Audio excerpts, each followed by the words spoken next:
บสวัสดีจ้าพ่อแม่พี่น้องจ้าพบกับช่องสวัสดีอินสวีเดนย้ำพาทุกคนมาโชว์ให้อีกแล้วนะจ๊ะนะทุกคนจ้าวันนี้ได้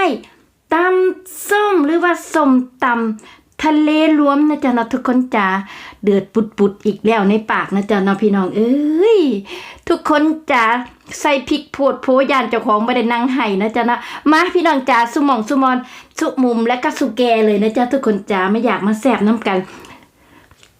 ตำทะเลรวมแซลมอนนะจ๊ะเนาะทุกคนจ้ามาพุ่นน่ะแซลมอนสดๆเคิงกิโลจ้ะพี่น้อง บ่รู้ว่าจะกินหมดหรือเปล่ามา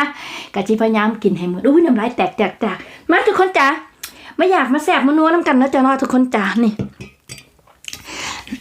วันนี้ไม่มีแก้ข่าวจ้ะทุกคนจ้าบ่มีแก้ข่าวนะจ๊ะไม่จบจ้ากะ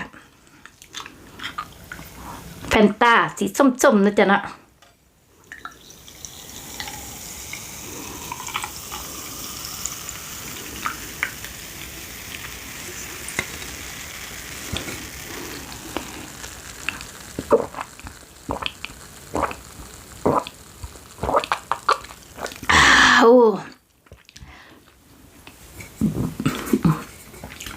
มาเด้อจ้ะลงมือเดียวลุยขั้นแรกก็จะขอสดน้ำก่อน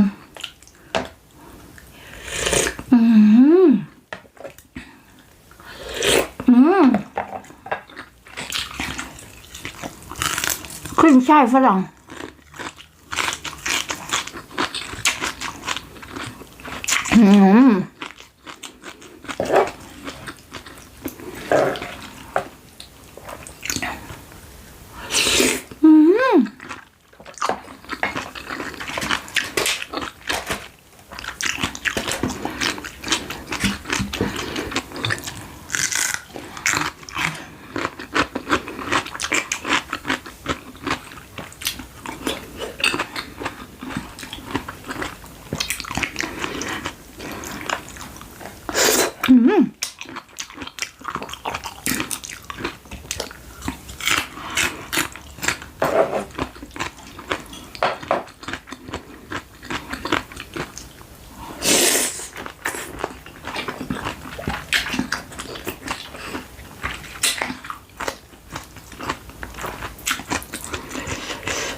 Sammen.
กุ้งสดมาก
ปลาแดกเพิ่นนัวอีหลีจ้ะทุกคนจ้ะเทียเดียวเครื่องขวดเลยปลาแดก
ปลาหมึกหยาบจ้ะพี่น้องจ๋า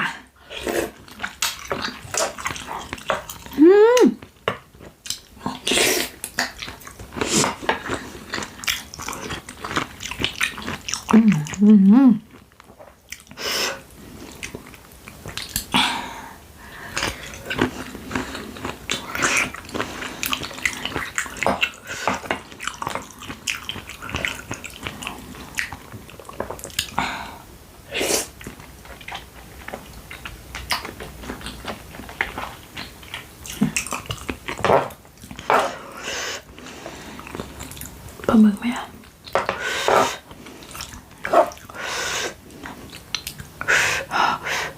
โอ้โห